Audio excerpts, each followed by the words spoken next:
Okay, I'll just show you how to pair a mobile to the Bluetooth audio system in this 2018 Mercedes Benz GLC.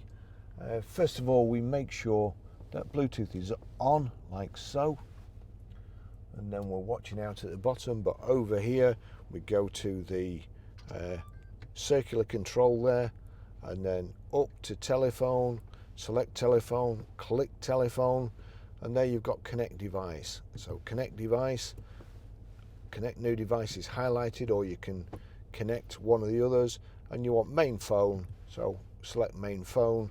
Start search, select start search. As I say, we keep watching out here, but it'll pull it up on there first.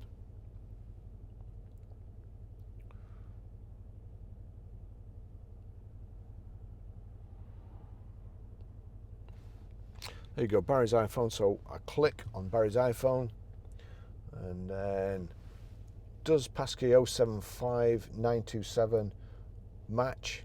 Well, yes it does, so we want pair there, and yes was highlighted, so we select that. Allow contacts and favorites to sync, yes. Allow.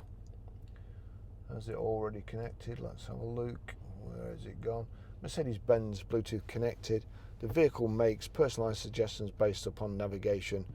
Accept. You can also download an app for this Mercedes Benz as well, something to do with the audio system, but we won't just go into that at the moment.